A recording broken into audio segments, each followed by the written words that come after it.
Ladies and gentlemen, welcome to the Above the Bar podcast, where each week we belly up to the bar with a new guest, find out what they do, who they are, and what makes them great. So sit back, relax, and enjoy.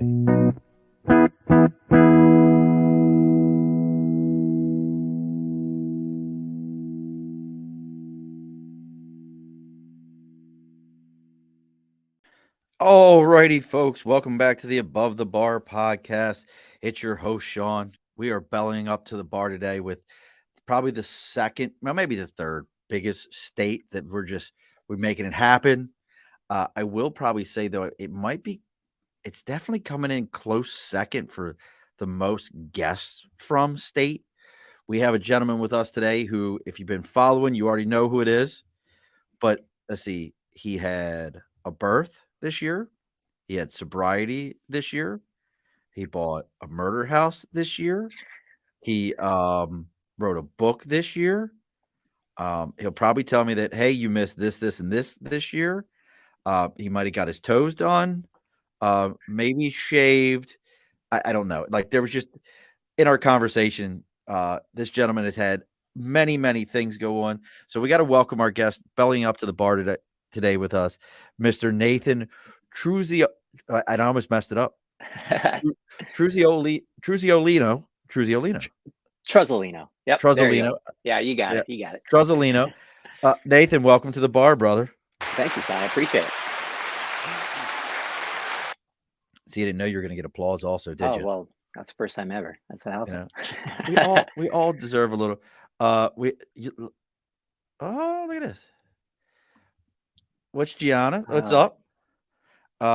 We are hanging out today.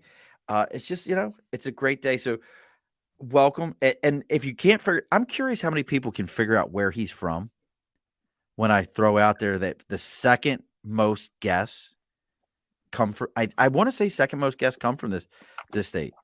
I'm almost guessing because it was weird. We had like a whole run in this state. Huh. That's cool. And I'll give you all. I could give a hint, but I think it would give it all away. It was only be like 2 words would give the whole entire thing away. Right. Oh yeah. Well, but they just did a new movie out there too. There's a big movie on Netflix from out there. That's right. Yes. Kirsten Dunst. I need to watch it. Here's your hint.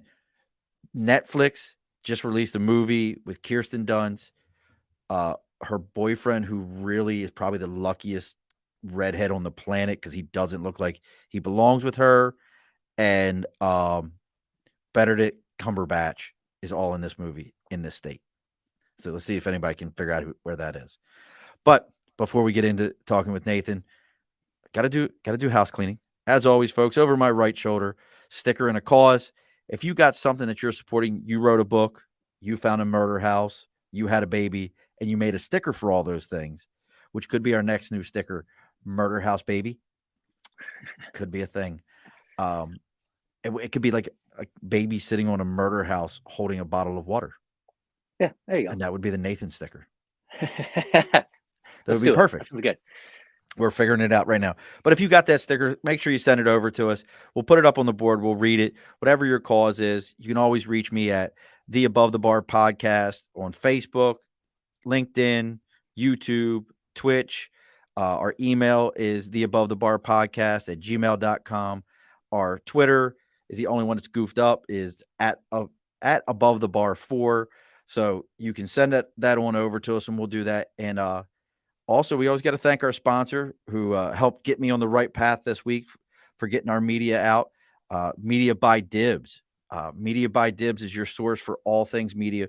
Whatever you got. If you have a podcast or a book or something like that and you're looking for a logo, you're looking for videos, reach out to Dibs. He's at Media by Dibs on Facebook, Instagram. His LinkedIn is actually just Andrew Dibble. Reach out to Andrew and let him know you're going to go ahead and belly up to the bar. And as soon as you say that, he's going to give you a 10% discount. And he's going to go ahead and give you a free consultation. So that's everything. The bar is open. Nathan. Perfect. Should we tell him where you're from now, Nathan, or we're going to keep him hanging? Let's do the reveal. Let's do it. All right. So does anybody, so whoever's watching right now, we got three viewers, 2 on the YouTube page and one out there. you're still waiting on your shirt. Well, send me a message. I don't know. I'll have to send me a message, Gianni, and I'll send you a shirt. I don't know why you're still waiting on a shirt. Send me a message, and I'll get it out there to you. So he's from Missoula, Montana. That's like our biggest one. We've had everyone, Cruzzy nailed it. Do you know who Cruzzy is? I don't know who Cruzzy is. Oh yeah, I know. Yeah, that's Say a what it golden is. boy. Yeah. Well, Cruzzy, you're absolutely right because for some, absolutely, Gianni. We have like this big run. It was first it was Tim, Yep. and then it was Patrick Cutler, who's another one of our guests. He lives out in Deer Plain or Deerfield. Deer Lodge, I believe. Deer Yeah. Lodge. That's Yeah. it. Do you know Patrick? I came across his stuff on Instagram one time where he's a filmmaker and Mm-hmm. he does like these horror movies, and he runs this like thriving theater company in Deer Lodge, which if you don't know what Deer Lodge is, it's a prison town. That's where our state prison's at. So you would never guess there's something like that there. So I was really amazed to hear something like that was there. That's awesome. Yeah, he's doing great with it, and he's out there.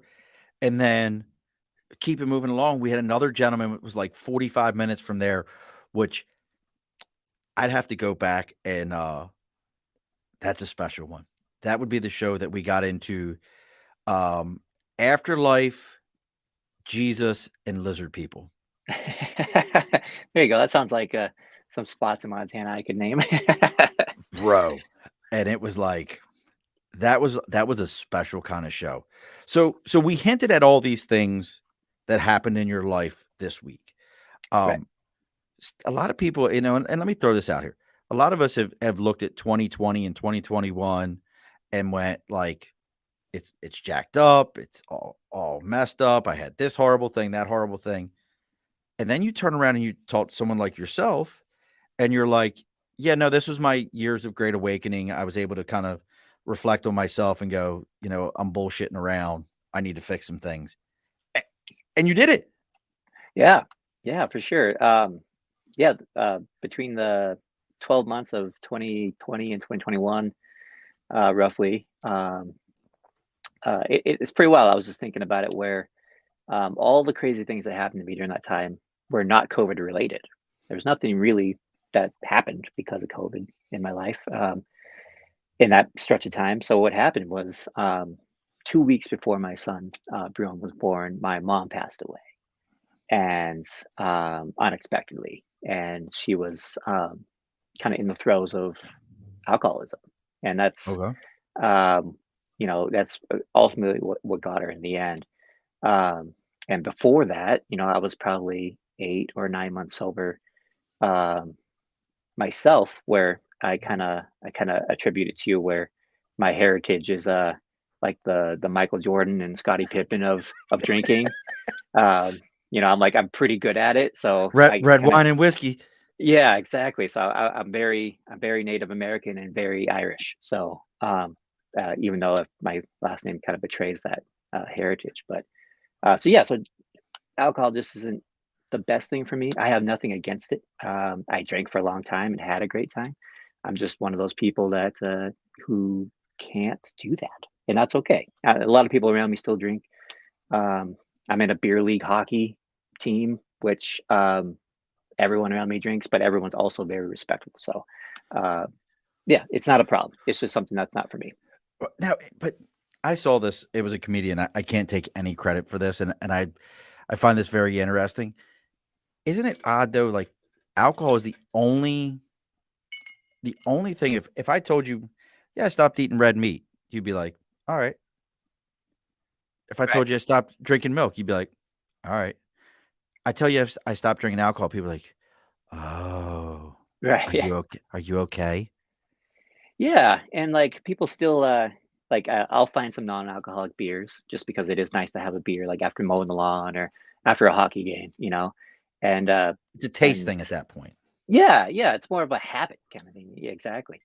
And, so yeah, people do kind of, they have questions. They're like, well, what happened? Right. Like there must have been some big thing that happened. Did you Right.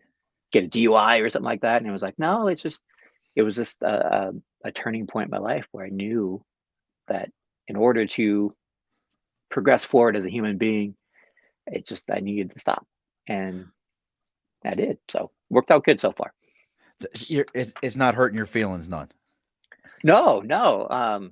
It's I was very lucky too, where I quit drinking during the middle of the pandemic.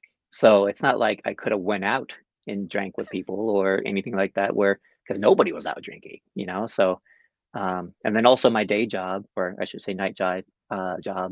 I own a commercial janitorial company here in Missoula. I saw that. So I work at night, so I don't really get to go to the bar, you know. So all these things kind of played into helping my sobriety, which was nice. And the biggest factor was definitely my partner Lisa, where she didn't have to give up drinking, but she also got pregnant at the same time. So we kind of went through it together. So it was kind of nice. So I had a lot of support. So it was nice. So for you, day drinking had an entirely different meaning. Yeah, that's how I got my kicks. That's for sure. Like you really had no other choice in the matter, but at those times. But that's it's cool that you were able to figure out like, nah, I'm good. Like I don't need this. I'm good. Yeah, yeah, and it was enlightening, and it was very nice to see all the support from people too. A lot of my close friends were very supportive, so I appreciate that. All right. So I guess was the book so that's I guess I want to figure out the timeline and all this. So Right. so because you had a lot of shit go on Yeah. all at Yes. once. Yeah. So So I where got does the sober. stopping drinking fall into the whole timeline? Sure. So I got sober in May of 2020. Um, Oh shit! it was Right after everything Yeah, started. yeah, exactly. And it was, a couple days before my partner's birthday. And so I had been kind of writing the book throughout that time.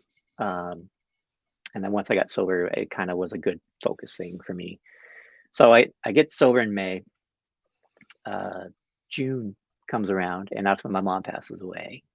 July, 2 weeks later, my son is born. And then I want to say a week later, week and a half later, we bought our house, which is a whole other story. So I'm gonna be honest with you. The book sounds great. I'm really curious about the house situation. yeah, so let me tell you. So um, the Missoula market right now is one of those Zoom cities that happened during the pandemic, where everyone from the West Coast and the big cities wanted to get the hell out of Dodge, so they needed a cool place to go. So they wanted a town that was like San Francisco or Portland or Seattle, and Missoula is like that. So But Missoula is a very college friendly town. So people, I'm making faces, folks, right now. oh sure, Wait a sec. I'm making faces. Did you just say that Missoula, Montana, is a cool like San Francisco place? yes, it's a very it started off back like in the 70s and 80s as a very hippie town. It was like in Austin, Texas back in the day, or like in Portland.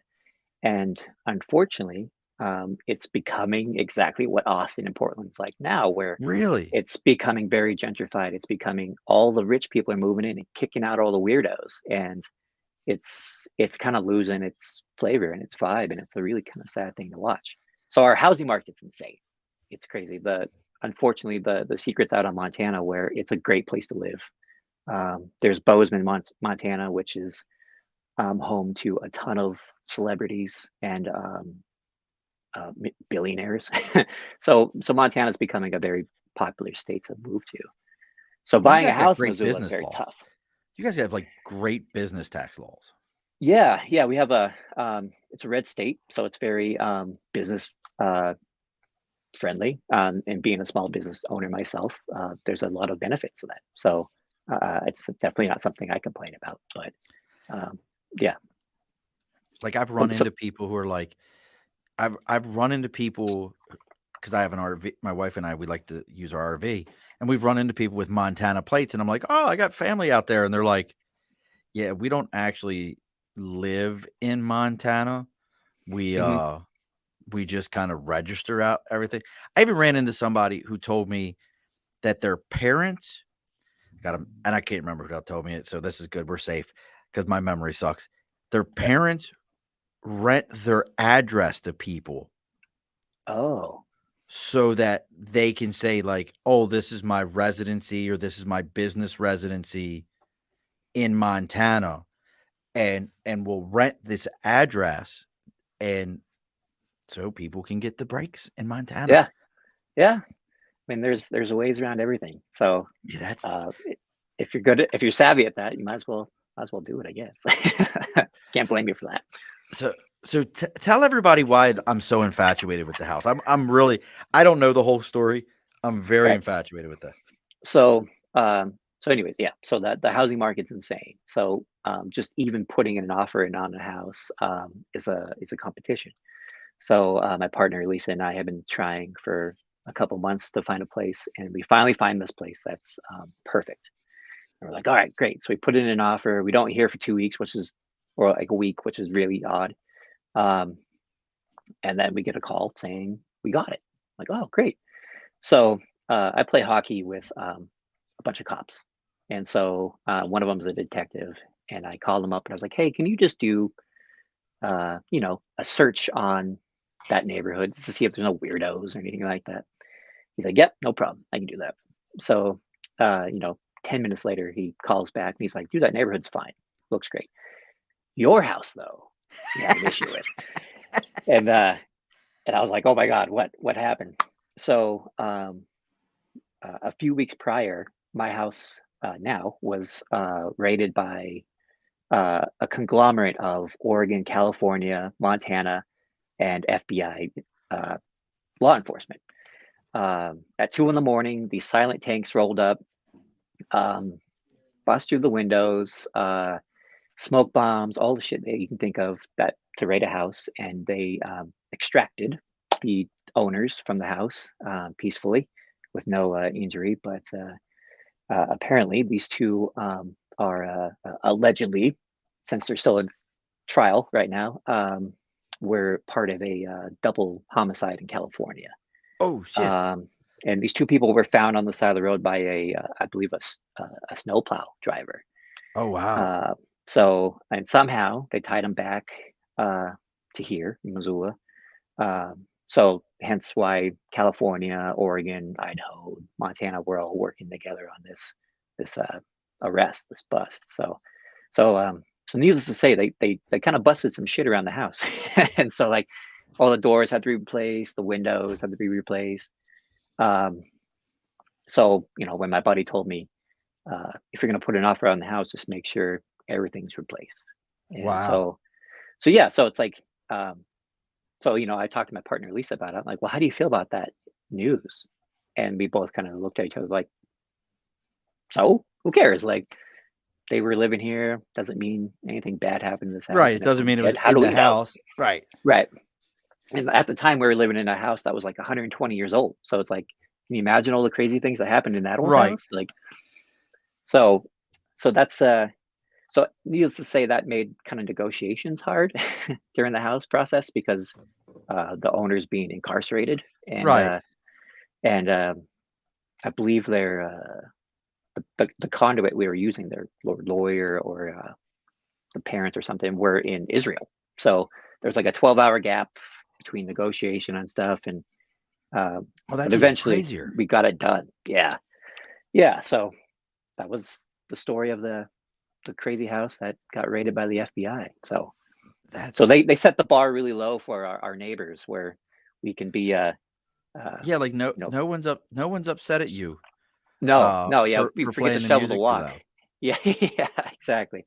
Yeah. So yeah, so that happened a week after, well, we moved into the house a week after my son was born in July. So yeah, so Wow. all this happened within 6 months.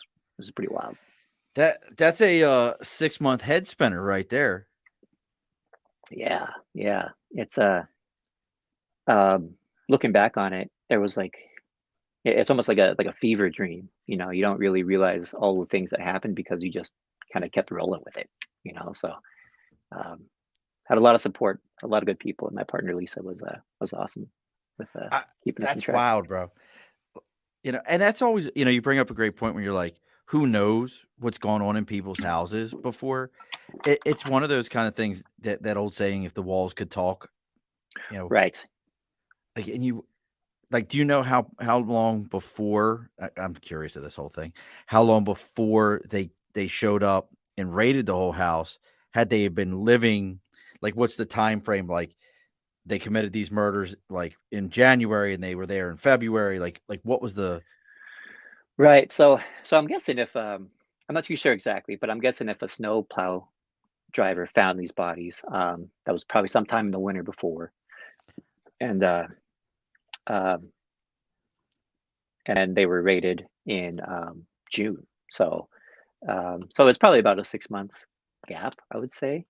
But wow. the reason they raided the house was because they knew they were armed to the teeth, and so which they did.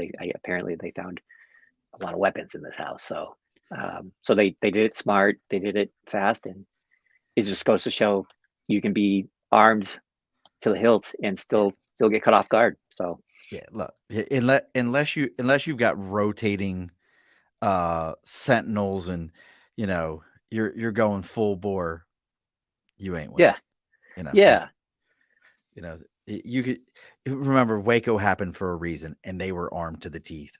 yes, yeah, exactly. That didn't end up well for everyone. Yeah, So tell me how that ended up for those folks that were armed to the teeth.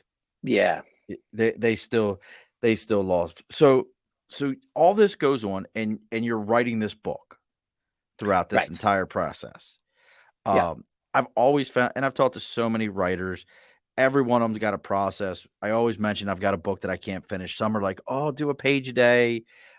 One, she's great. She's like, use the Google Voice to talk about the book, and then that'll write it down for you, and then you don't have to worry about it. All these different elements. What ended up being the process for you? uh, yeah. So like I said, I have a night job, and depending on what night I'm working, I get home between 12:30 and 2 a.m. somewhere around there. And just like any shift of work, usually a little wired after you get home. Right. So I had enough energy and kind of brain power to start writing. So I just kind of had this idea. As soon as the pandemic kind of started, was I started getting into uh, like crime fiction novels. And here in Missoula, a big writer was head of the writing school here, named James Crumley, and he's one of my inspirations. Pretty well known, uh, private eye detective Oh, like novel. a legit PI. Well, he was a novelist, but that Oh, was kind okay. of that was his genre, and so I started reading his stuff, getting really into it. And when the pandemic hit, I was kind of thinking like, how would this change that kind of landscape? So say someone goes missing, like how do you find someone missing when everything's locked down? You know, and then I kind of snowballed off that. So every night I'd come home and just kind of knock out a couple scenes or a couple bits of dialogue between people, and it eventually did kind of just snowball into this kind of monster that needed to be edited down and trimmed out a little bit. Look So like it was a war. lot. Look like War and Peace. Yeah, yeah, and it still is. It's a massive book, and it's something that if I didn't publish myself, I'm sure would have been slashed back and forth in terms of cutting it down. But I figured you only get one shot at this, so I might as well do it the way I wanted to do it. So I left everything in. So Now you bring up the that you published it yourself, and the name of the book, folks, is "The Middle of the End." It is on Amazon. I looked it up myself. It's not a bit. It was like $13 on yeah, Amazon, yeah, about and 14 if you bucks. have a Yeah, Kindle Unlimited, it'll come right up on Kindle Unlimited as one of the free books you can read on Kindle Unlimited. But I think stop being a cheap bastard and just pay the $13 for the book. I know all the money that you spend on ridiculous things, you can spend the $13 on that book. I know you can. yep, So you go out and is it? I don't want to give the book away, but sure. can we like? Can you set the scenario for this? I mean, are we talking COVID or are we talking outbreak? So it's kind of ominous, because So the book starts off with the main character, Sonny, and he's kind of gone, funny enough, through the same stuff that I have in my life. He's recently divorced. He's starting over. He's recently sober as well, and kind of lost in life. And he gets sucked into this kind of adventure to go find this missing girl, someone that's close to him. And so having really no kind of meaning in life and being shut down with the pandemic, he sets out to go do this. And so in my book, our world is kind of ramped up to 11 a little bit, where um, the authoritarian kind of feeling of being locked down is ramped up. The ominous feeling of maybe conspiracy is around it a little bit more higher. So it's definitely a ramped up world, but it's also kind of leading towards something that's big that's going to happen. So like in the book, this doesn't give anything away, but there's just random forest fires that just start everywhere, and they all seem to be kind of coordinated. And then there's a bunch of other things that kind of start to happen that never really get explained, but it kind of sets that tone of there's something bigger out there than all of us that's happening. And I think that kind of played into a lot what was kind of happening in our world. People were very freaked out about everything at that time. It wasn't just COVID, but it was about how am I going to teach my kids at home? How am I going to get, will I have a job tomorrow? And so it kind of all builds into this panic and fear, and it kind of plays into that a little bit on how people would react if things were ramped up a little higher than it was in our world. So, and then on top of that, you got to cross borders. You got to get to other states without getting noticed, and because everything's locked down. They don't want people going state to state, just like it was in our world. They wanted to keep COVID contained and Contained as best they so, could. yeah, exactly. So, it's an adventure story. It's someone going from A to B and trying to figure out what the hell's going on.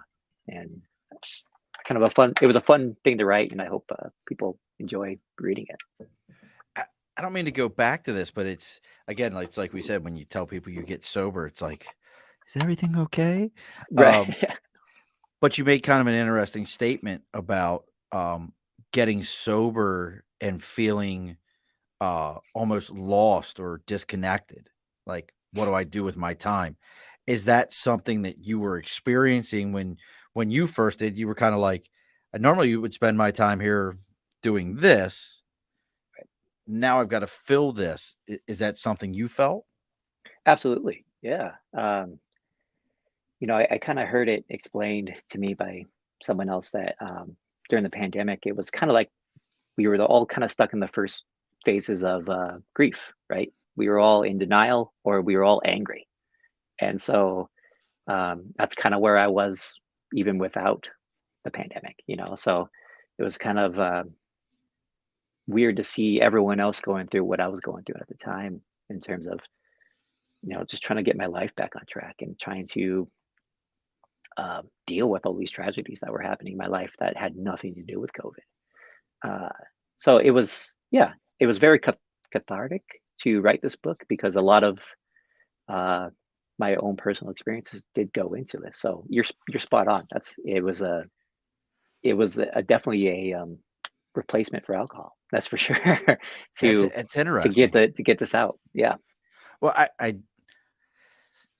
I'm good with analogies, but a lot of times people are like, I never saw that one. So what it reminds me of when you say you got sober, have you ever heard the story of when samurais were banned in Japan?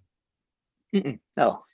So when the samurai was banned in Japan after the last shogun and the emperor of Japan took back over and was allowed to get out of his palace, which guess what, folks? If you didn't know it, Japan still has a royal family. There's one for you that people don't realize. The princess just married a commoner, and it was like this big thing because she gave up all of her stuff. But what ended up happening was all these samurais were told they couldn't be samurais anymore, and it's actually considered as one of the most creative and most influential times in Japanese history, because you had all these people that spent all day honing a craft to be a samurai who couldn't do it anymore because it was legally not allowed. They could be put to death. So a lot of them became doctors, became writers, became painters. They became very creative people to fill that space. So it's interesting. You had alcohol that was filling a space that now you turn around and went, yeah, I'll fill that with my creativity and my writing. I wonder how many of us, like they say, whiskey was invented to keep the Irish from taking over. So Yeah, it definitely freed up a lot of time. That's for dang sure. But it's also it helped me reflect a lot on um, what I found was important. And so, um, I just had really started to really get serious with my partner Lisa, who uh, had a daughter from a previous marriage. So I had become a father quickly to a little girl who it was 2 when I met her, and now she's 5. So and then having my own son with Lisa, and so it made me really put things in perspective of what was important, and that just was no longer one that was.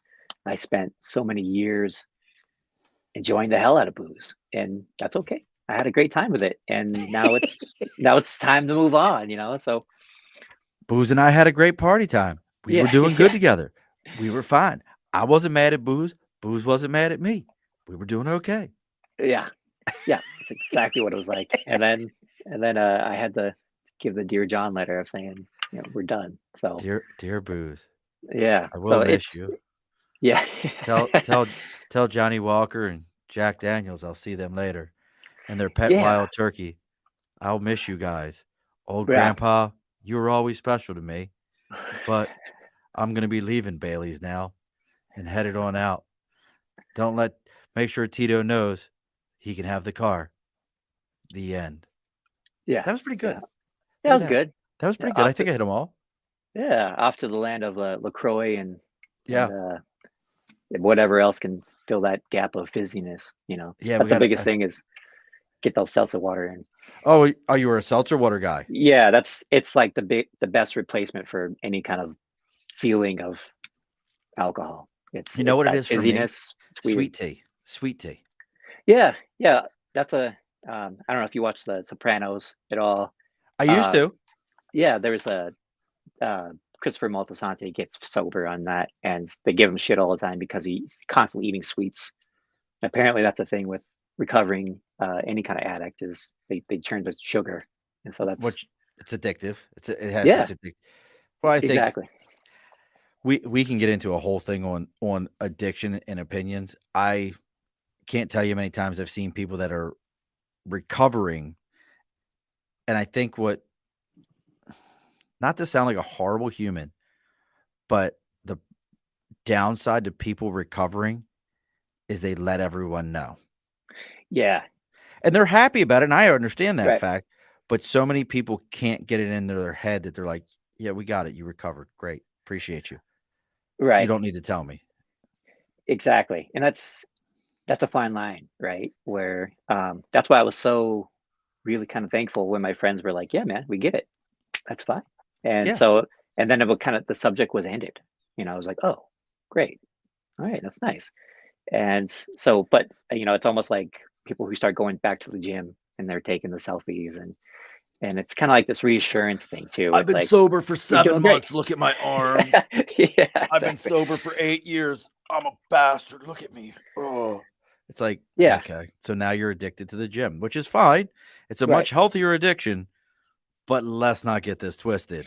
right, You just swap things out. Good right. plan, but you swap shit out. Yeah. Exactly. And I'd be a hypocrite if I said I didn't do some of the same shit when I first started getting sober too, where it was kind of like, hey, everyone, look at me, Look at like, me. I can but do it. You suck. yeah, but it was nice. I did get some really nice messages of people saying they struggle with it too. So it was kind of nice to be able to let people know, like, hey, if I can do it, shit, anyone can do it. So that was Yeah. nice too. So so you poured yourself into this book. How, like you said, pre-COVID, you were writing this thing. Yeah. Yeah. So what was how long has this book been in the works? It was just, I would say, boy, when COVID really hit was like in March March. of 2020. It was probably at the beginning of that year where that's when I first started really reading James Crumley and Jim Harrison, who's the author of Legend of the Falls, who was Okay. also a Montana-based authors. Um, so I really started getting into that, and the biggest advantage I have when it comes to uh, my writing style and how I want to write is my job. I'm a janitor, so I'm doing, for the most part, mindless work, right? So I don't have to think real hard. So I listen to books all night. So I'm constantly just devouring books, and so I get these ideas. I get influenced by people's writing styles and how they go about with plot and just language. So I just devour Audible books and podcasts. So There's it's an 100 advantage. episodes of this one. This is Yeah, episode 101. You got 100 of these to listen to. I I can just do. eat up all kinds of time. Yeah, and they're really good. I will say that your show is very relaxed, which is nice. There doesn't seem to be this kind of move it along, move it along, move it along kind of thing. It's just a conversation. So I like Well, that about it. well, I have to I dined myself out before the show, and thank you for those kind words, Nathan. I dined myself out to Nathan before the show. And I'm going to dine myself out to anyone who's been a guest, other than probably the first 5 or 6. And this reminds me, you just reminded me of something. We're about midway through here, folks. Um, go on to my page, go on to our network page, the Earplug Podcast Network. The Podfather, who is a big influence on me, a good buddy of mine, Herb, who helped me put this show together, helped me to know how to do things with StreamYard. When I go and do live events, he's mentored me through it. He's the kind of guy that I could pick up the phone right now and I could go, hey, I think I had a bad show, or I think I had a great show, or this is what I think about my show. What could I have done? Most times he'll tell me, shut up. Your show was fine. The hell are you worried about?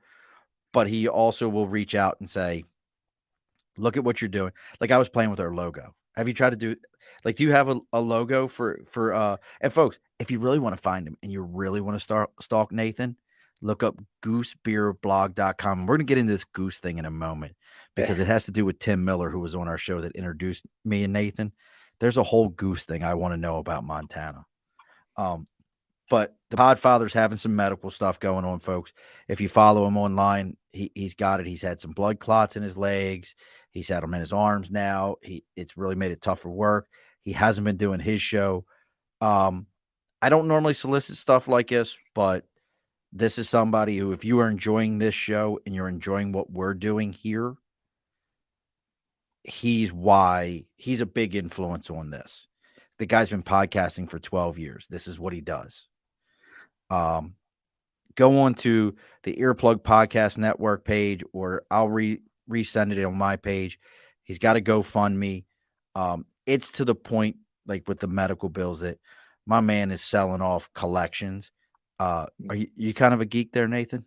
Oh yeah, for sure. I love stuff like that. He's selling off an in-box Star Wars AT-AT from 2010, Ooh, Toys R Us exclusive that normally goes for $1,500 for $1,000 because he's got yeah, medical stuff. But yeah. this is an example of this is serious, folks. We could lose the Podfather, and I don't know how well I do on this show without him. He's Right. that big of an influence. So there's my pitch for the Podfather. But you've had all these writer influences? That was my podcast influence. Right. Yeah, and that's one of those things that it kind of helps you fight that imposter syndrome too, where it kind of validates what you're doing. Uh, I don't know if you watch Mad Men, I but didn't. Don Draper at the very beginning says advertising is a billboard out there that's reassuring that whatever you're doing is okay. And because sometimes that's just what we need, is we just need someone like your podfather who's like, yeah, man, this is great. And whatever you're doing is fine. You're doing a great job. So when you lose something like that, it's very difficult. Yeah. So go. So we got to get in this. So you also blog, Yes. Yes. and that blog, folks, if you want to go check it out, is there a way to subscribe to the blog when they're? Not yet. No. So we're working on that. So yeah. So it's goosebearblog.com, which is a goofy name, but there's a story behind it. It's not a goofy name. You can tell me the story in a minute. I need to ask because Tim did this shit to me. For those of you who know Tim Miller, he was a great guest comedian. Go follow Tim on Instagram. It's Darth Steak, if I remember right. That's right. Yeah. On Instagram, go follow him. Make sure you come follow us. He like randomly at the start of his show, I'm like, "Hey man, so what are you doing? Getting ready to go to my sister's house. Oh yeah, what are you gonna do? Eat a goose. Fuck you say? Eat a goose." And I'm like, "Ha ha." I was laughing like you were like, "Ha." He's like, "No, I'm gonna go eat a goose." I'm like, "This can't be real. What is going on in Montana?" So have you? First off, I'm okay with. I'm a hunter. I don't foul hunt. I've gone a Right. couple of times. I enjoyed it. Just I don't have a boat. I'm not buying decoys, and I don't have nobody else to go with. If Right. y'all want to take me foul hunting, I have my waders. I have cold water waders. We're golden. We can make this shit happen. I got a Mossberg 3.5 inch. We're golden. There we Have go. you eaten a goose? I have eaten a goose. Yeah. It was one of those random. My uncle's a chef. He did that. He did that turducken. Oh, the turducken. Yeah. So he did that with a goose, and so I think Wait a that's the second. only time I've ever had a goose. What did he do? So I think it was turkey, goose, and then chicken, I believe, Oh, that's all interesting. stuffed within each other. So yeah. So I think that was the only time I've ever had goose. Turducken. Turducken. Yeah. Yeah. Because That's a fucking he's turducken. he's never one to follow the rules, so he's always got to spice it up somehow. I did the turducken one time. I made one. Like you could buy Yeah. them in the grocery store, and it was like already set up, and you just throw it in. It was meh. Yeah. Yeah, I wasn't like, Still bird. yeah, I was like, where people are like, this is amazing. Oh, I can't. I'm like, eh. Like Yeah. I couldn't get into it. Yeah. It wasn't. Sometimes if it's not broke, don't fix it. How about Cru- that? Cruzy says it's the inception of meat. You could Yeah, be absolutely correct. that's pretty Like, good. like it could be the inception of meat. So we're getting into this process, and I think that's the biggest thing. And I always like to ask writers about this. Like you said, hey, I would come home every day and write a couple of pages. But was there ever like a process? When I say process, I mean like, okay, I have to sit down. The water has to be 45 degrees to my right. My pen has to be at a 90-degree angle to my left. My keyboard must have zero point 0.0 dust on it. And I must at all times have the Black Album from or Dark Side of the Moon Right. playing from Pink Floyd. What was it for you? So I'm very sporadic when it came to, I'll say, inspiration. Right. So um, it was always usually after work, but I never really had like you said, like that kind of very strict model down. The one thing I did have with that was when I was editing it. That was when I was like, all right, no noise, headphones in, the social network soundtrack playing in my head. Um, that's when I tried to zone things out the most, because that's when I felt like I needed to concentrate the most. When I'm writing, it's just coming and it's going. And I'm just trying to get everything on the page the most I can. And that's when the work starts, is when I'm editing. So but no, I love just being able to sit down and be like, all right, what the hell am I going to write now? All right, let's go for it. And it's very intimidating, but it's also um, it's one of those ones that if you think too hard on it, it becomes harder. So you just gotta let go and just do it. Now, for you for writing now, is this your first book? Yeah. So, well, I've written short stories, stuff in the past, but this is the first one that I felt like deserved to be out there. And um, again, like I was saying with that imposter syndrome, it was one of those things that's like, shit, you only live once. Just go for it. Let's do it. If nobody likes it, who cares? At least I Right. got out there and I did it, you know. And so I had a friend of mine, Jake Sorch, edit the book for me, do some look through it, and then once he was done with that, we got it onto Amazon and got it out there. So it was a good process to do it. Now, for you, you're editing your own words, which I think is very interesting. I I think I'd rather hand it off to somebody and go, "Hey, edit this for me," because I feel like Yeah. I don't want to take like I can still remember being in school and a teacher, one of those like creative writing projects, and teachers like, "Well, you should remove this or add that in." And I always felt like, "How dare you tell me my creative process? How dare you?" Like, Yeah. how do you do that to yourself and actually take things out that at the moment you were like, "No, these are important." Right. I had a so my friend Jake who did edit the book for State me. Farm? He yeah, he's doing well. Yeah. You haven't seen It's him a in a while, but Jake's from State he Farm, that's pretty impressive. yeah. He did a good job of throwing in little suggestions, I'll say, about how maybe someone who's different might be reading the book might interpret something differently. And I'd say, oh, stuff you didn't realize. Like, okay, I can see how someone might misinterpret that. But my biggest sounding board was my sister. So whenever I wrote something new, I'd email it to her, and she'd write back, "Good, not good." Here's Just confusing. that. Yeah, exactly. Good, So not good, you suck, pretty mom much, yeah. loves me more. Yeah, exactly. She was very blunt about it. So it's good to have honest people. Honest people who are willing to tell you this isn't good or this is confusing.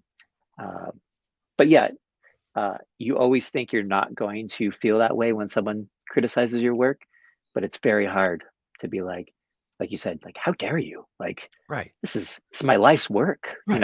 This is my like I have poured my soul into this writing. How dare you exactly. say to me, "It is not enough for you? I smite you." Yeah, yeah. You want to, you definitely want to, and it's uh y- as long as it comes from a good place, but still, it hurts. It does hurt, Right, no matter what. like, I'm telling you, I have my old computer, which I still have the charger for. There's about 5 to 7 chapters of an amazing horror book in there. Someday, as I always talk about this book, somebody will come along and go, "Murph, just tell me the book. We'll write it together. You don't have to do," because I don't wanna like, I can't. I could tell you the story. I could tell you the story. It's Right, compelling. It's like "That's badass." Um, and you would go, "I would watch that movie." Like, it's right. that level in my head. The movie in my head is amazing. Fuck, if you could get in here, like, doing some John Malkovich shit, you'd be like, "This is amazing." But, it's at that point, but I wouldn't say I'm scared to have somebody else hear it, because 'cause I'm Mm, really kinda like, "I don't give a shit what you think of it." That'd be cool. Like, how cool would it be if, like, like, when somebody finally realizes how amazing the middle of the end is, and that's why right. you should all go buy the middle of the Yes, end, go check it out. and help this man not have to be a janitor. It's not a Go buy bad gig. No, look, I do staffing in my day Oh, okay. job, Right. and I had this conversation today with a new employee. I said, "I'm gonna tell you," I was going through some resumes, and somebody had, like, we have some companies out here that are similar to yours, but they're franchised, like Janitronic, Oh, okay. JanPro, um, there's another one called Night Riders, which is like KNIGHT. Okay. Phenomenal companies, great people, I've talked to most of them. And I always say, if you get somebody who does that work, I did that work in high school with my neighbor cleaning banks. Mm, Um, and not in that way, folks. Like, I actually cleaned them, right. Cleaning out dump banks, yeah. trash and all that. And I tell people all the time, like, you get somebody who does that work, they work.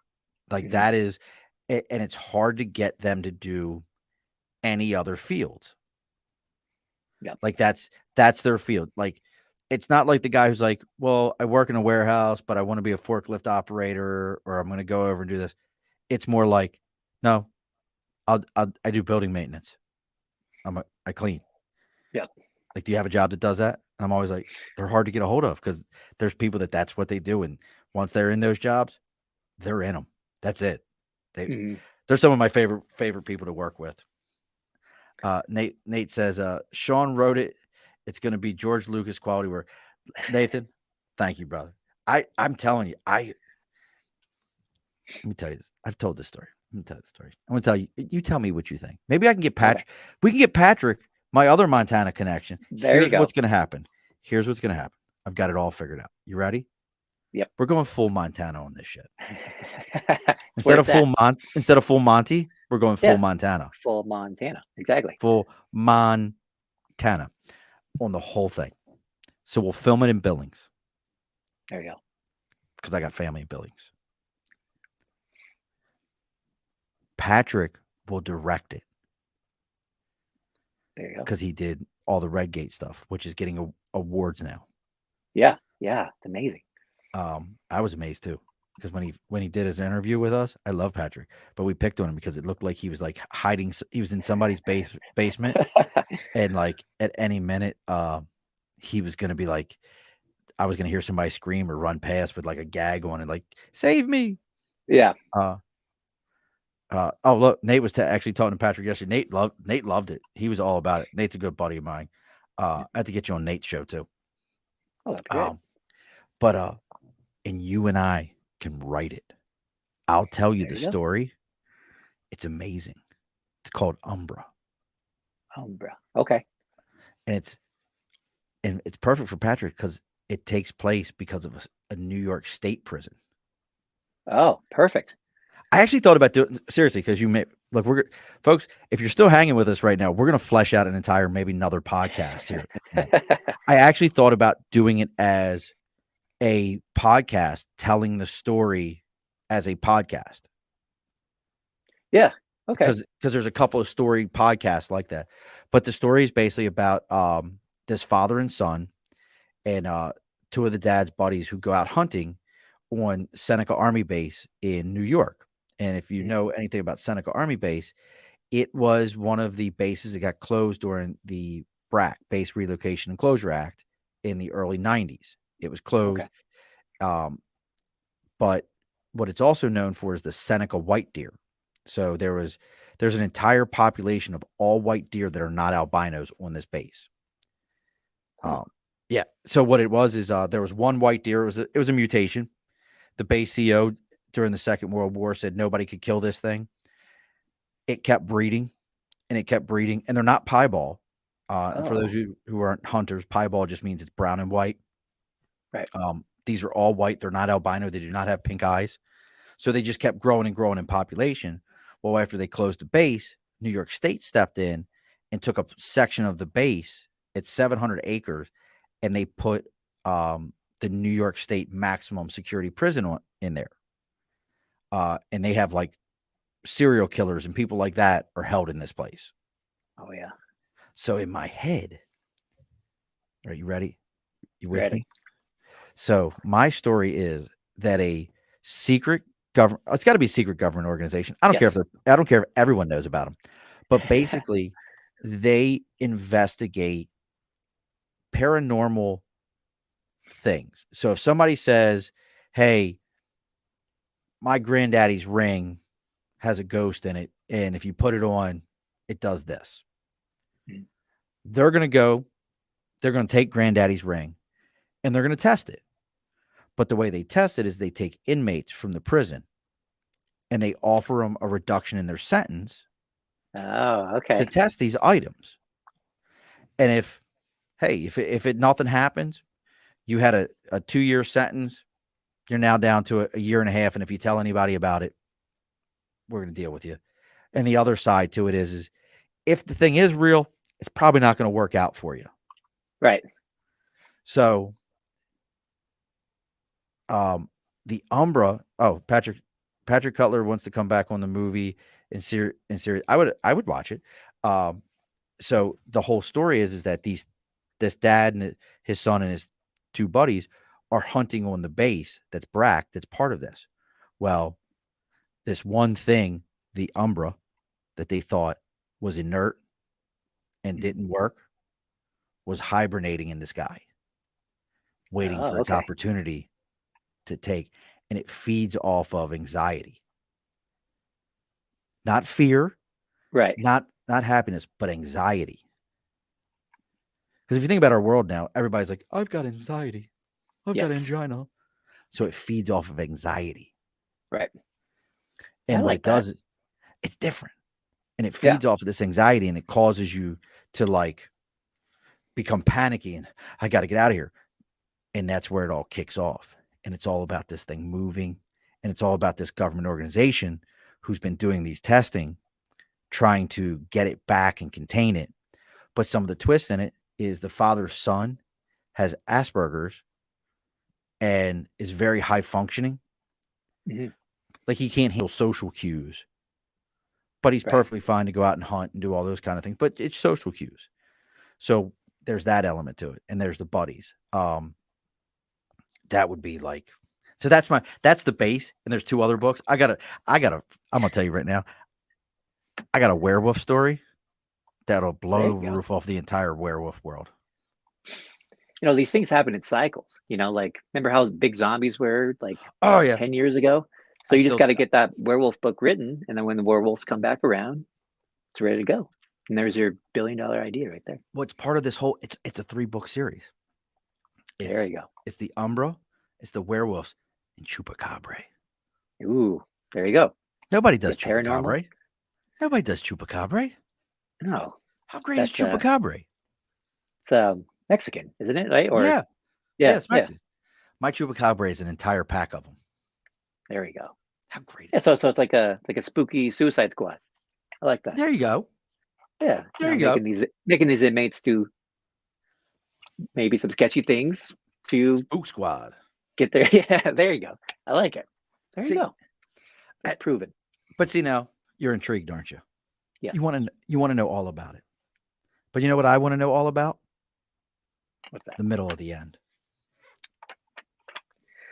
Yeah, it's very good. Very You good. like that? You like how I rolled that in there? Mm-hmm. Yes. Yeah, it's a lot. Crazy. Kersey says goats don't think they're very great. Goats don't like Chupacabra. No. And nobody touched Nobody does Chupacabra. I think it'd be great. I have an entire Chupacabra story about it's great. I wonder if it's just hard to say, so people stay away from it. They don't know how to pronounce it. So maybe you need like a nickname for it or something. Like Squatch almost, Chuba. Yeah, there you go. Could call the whole book Chuba. That's good. I don't think anyone's ever said that. I wouldn't call it Chubba because who knows what aisle that would end up in. Yes. What you got there? I got a little Chubba. Yeah. Got my whole stack of Chubba here. Got a whole stack of Chubbas right here. Want to see my Chubba?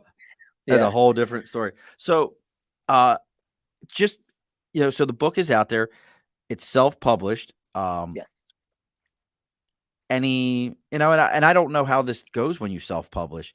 So you have to help me out here a little bit. Any, getting ready to do any book tours? Got anything coming up with right. stores, anything? Nothing like that yet. We're just kind of doing the self-promotion. I'm hoping it just kind of starts as a something that someone has in their hand. And I always try to encourage people, if they can, give it away. That's what I like to do with most of my books. I read them. I'm not a big repeat kind of guy. When I read books, I like to read it and then hand it off to someone else. And I'd love to have that kind of be where it starts. And then, I'm still writing. The blog is kind of the, I'm hoping the engine behind all this, where people can go to it, find new stuff all the time. And then also, the new projects that we're working on, everything will go on there, and will be our hub, and people can start to share. Not necessarily a sequel that I'm working on. It's more one about my hometown, which is Butte, Montana, which I don't know if you know anything about I've heard of Butte. Butte. Yeah, so Butte, if you're famous from Butte, you probably did something pretty badass in your life. Where the two biggest people to come out of Butte are Evel Knievel and Rob O'Neill, the Navy SEAL operator who killed Oh, he Bin was from Laden. Butte.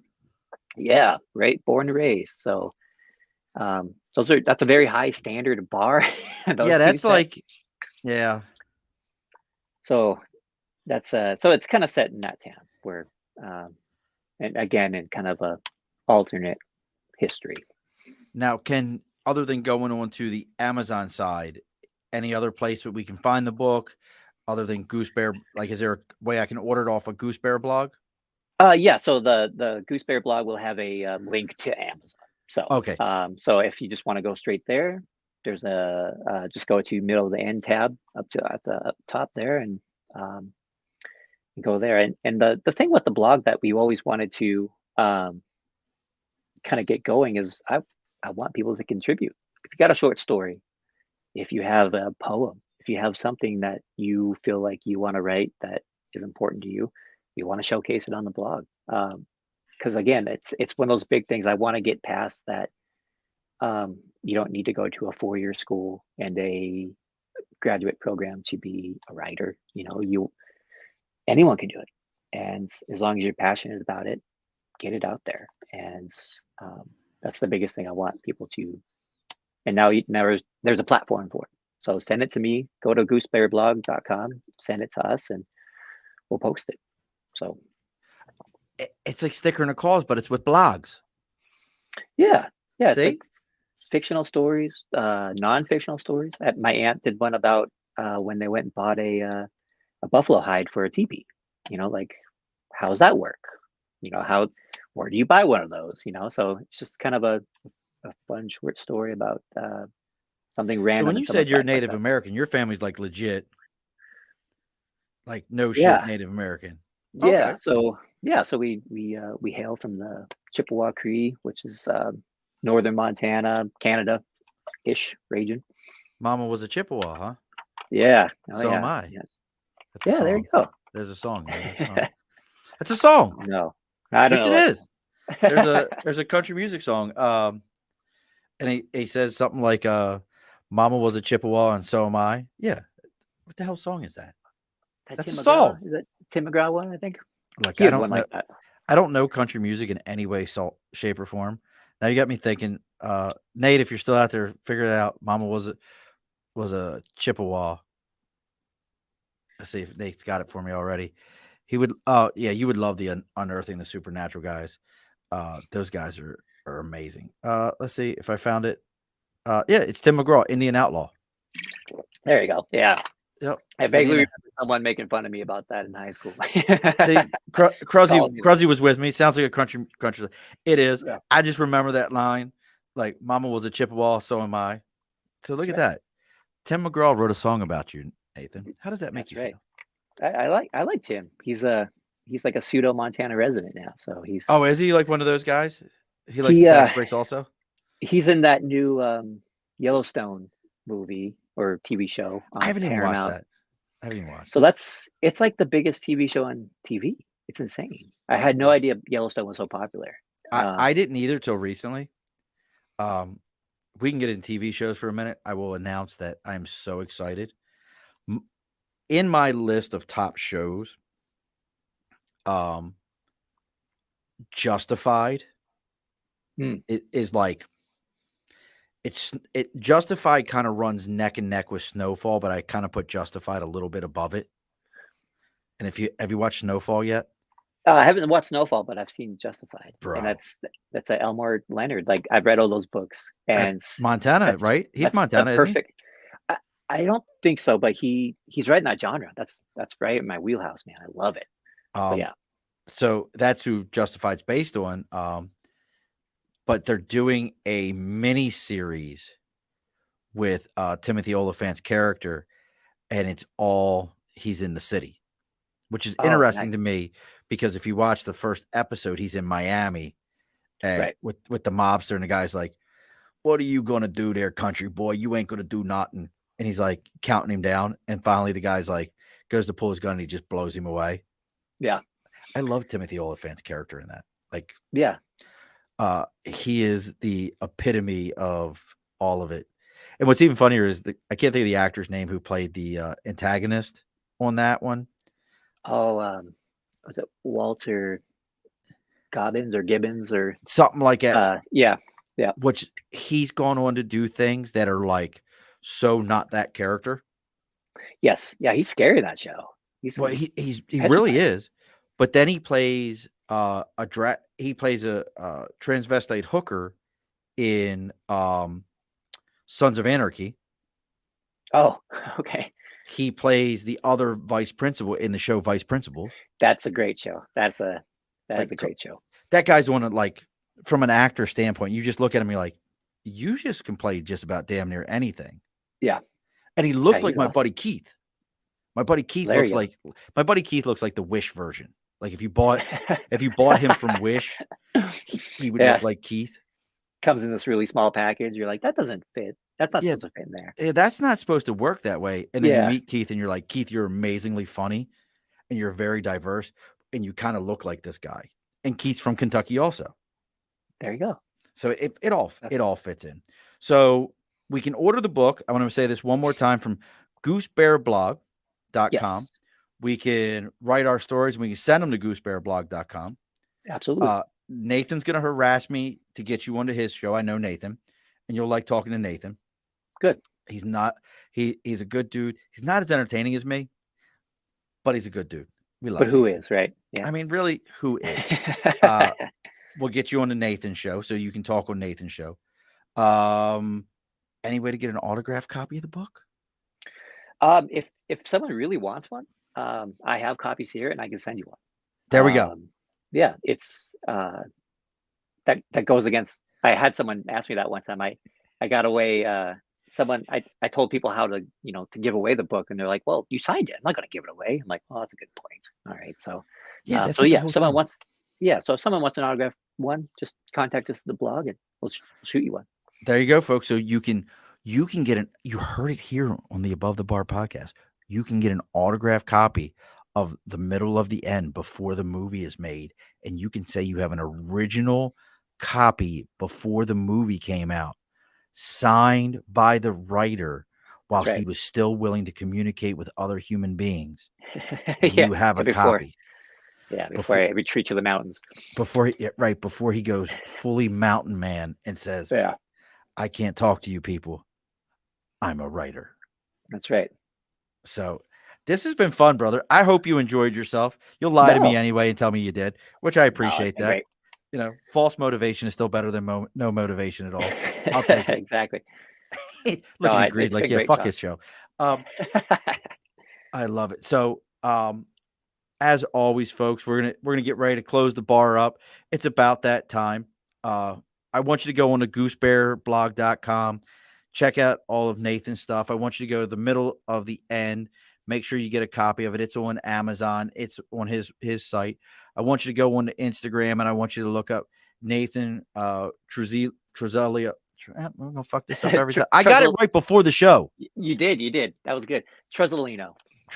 Nathan Truzzolino. Look him up on Instagram. It'll come up. You'll see him, his partner, I guess not wife, partner, and his beautiful children standing there. And it's actually a pretty good black and white picture. I liked it. Thank you. Appreciate that. So you'll see those things. So make sure you start following him there. If you're on LinkedIn, it's the exact same name. Make sure you connect with him for if you're out in the Montana area and you need somebody to take care of all your cleaning services to make your place look as good as it should, even once the lights go out. He is on Facebook, Nathan Truzzolino on Facebook. I don't know. I'm going to tell you, this is becoming a more and more of a thing I'm seeing, that people in a professional nature kind of go, my Facebook is for me, not for my craft. Like a writer I love, Steve Orlando. He's a great guy, and I've met him many times. He's a comic book writer. Steve I went to go. I was like, I'll send you. We're friends on Facebook. I'll just send you a message. I'll set you up on the show. He's like, no. I was like, what? He goes, I do no business over there. Mm. And I'm like, yeah. But he's also, okay, keep in mind, this is a guy at like in his craft, he's at a very high level. Right. But I find that very interesting where I'm like, you know what? At first I was like, dude, and then I really thought I was like, you know what? I respect that completely. I get it. You know, Yep. When I'm with my family, you can call my phone. I'm not answering you. Like, yeah, leave me be. But no, I get it. So we have all these places we can find you. And obviously, folks, if you're listening, if you found us through Nathan, please follow us on Facebook, Instagram, YouTube, Twitch, all are the Above the Bar podcast. Our Twitter is at Above the Bar 4. Make sure you please follow us. And on top of that, tomorrow at 7 a.m. Eastern Standard Time, the only time that really makes any sense. All the rest of you, I don't get it. Like, just I don't get it's it. tough. It's tough on me. But at 7 a.m., this will go out on Eastern Standard Time. So those of you, as you get further, you'll actually get it earlier than all the rest of your friends. Yes, Nathan, I do always answer you. You're not in that realm, brother. You're different. You're special. You're just special, Nathan. My Nathan, not you, Nathan. It's a different right. Nathan. I'm talking to another Nathan. Nathan Hardister. But we'll send that, and I'll send you a copy of it. Couple of real quick things as I get ready to close out. We've gone over 700 followers on our Instagram page. We have over 1,000 followers on our Facebook page. I want to thank all of you.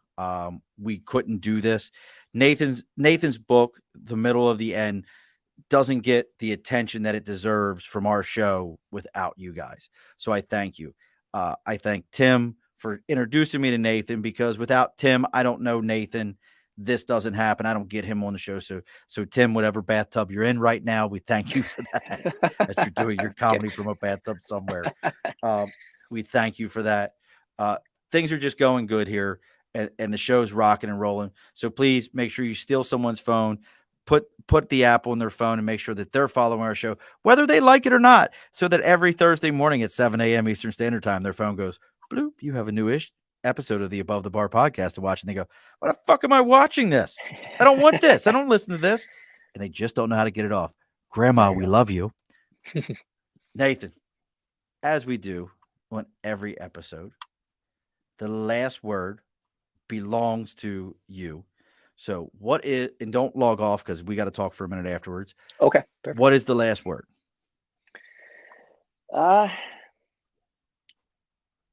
Keep fighting. It gets better. All righty, folks. Be sure to push your stool in. This has been an Earplug Podcast presentation. Found on earplugpodcast.com, iTunes, SoundCloud, and wherever your favorite podcasts are found.